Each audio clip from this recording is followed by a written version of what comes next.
Halo sobat baku hantam yang pinjaman online-nya udah lunas, bandarnya baru ketangkap. Ya salam. Sama bos. Di masa lalu bangsa Romawi dan bangsa Jerman memiliki sejarah konflik yang panjang. Kedua-duanya seakan tidak akan bersatu dan selalu berusaha untuk saling menaklukkan wilayah kekuasaan satu sama lain. Bangsa Romawi zaman dulu menganggap bahwa orang-orang suku-suku Jerman itu ganas, suka perang, suku barbar, ya kan, suka ngeu-ngeu di hutan sembarangan, ya kan, dan tidak berbudaya. Tibalah pada masa kekuasaan Julius Caesar. Julius Caesar memang memiliki ambisi yang sangat besar untuk maju 2024, maksud admin, untuk memperluas wilayah Romawi ke arah utara melalui wilayah Gaul hingga mencapai ke Laut Utara.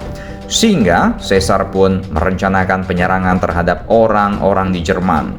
Kesempatan untuk melakukan serangan ini tiba setelah orang-orang Gaul mengeluh bahwa mereka mendapat serangan dari suku bangsa Jerman yang lain yang selalu berusaha untuk melakukan perompakan di wilayah Gallik. Selain itu, terjadi perpecahan pula di wilayah Jerman yang menyebabkan orang-orang Gaul terbagi ke dalam beberapa suku yang saling bermusuhan. Ini dimanfaatkanlah oleh Romawi. Antara tahun 57 sebelum Masehi sampai 54 sebelum Masehi, Julius Caesar dan pasukannya bergerak ke utara untuk memerangi suku-suku di sana, dan salah satu yang paling sadis adalah suku Nervi di wilayah yang sekarang dikenal sebagai Belgia. Takluk pula suku barbar tersebut, namun ambisi sang Caesar untuk memperluas wilayah Romawi terus meningkat. Dan ini mendapat pertentangan dari orang-orang Gaul yang awalnya berteman, ya kan. Bangsa yang sebelumnya terpecah akhirnya memutuskan untuk bersatu di bawah pimpinan Vercingetorix. Keren juga Ngetorix, ya kan.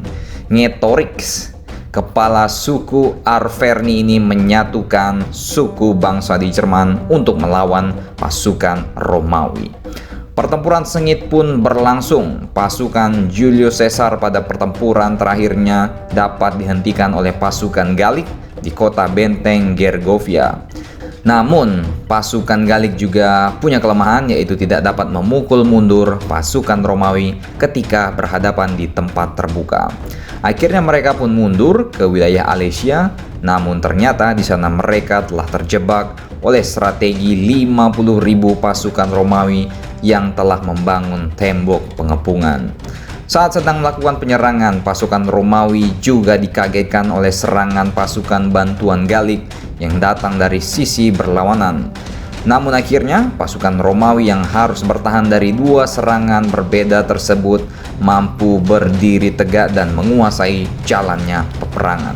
Ya karena mungkin zaman dulu prajurit Romawi lebih kuat, lebih disiplin, ya kan, nggak makan micin, ya kan, lebih terampil dan tidak dikit-dikit goyang-goyang TikTok, ya kan. Ya salam.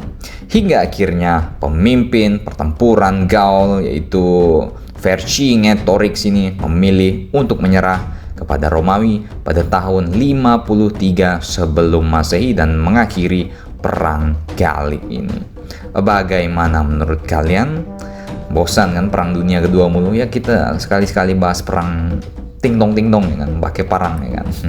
Silakan baku hantam kalian di samping tempat print baliho yang merah yang lambang Romawi.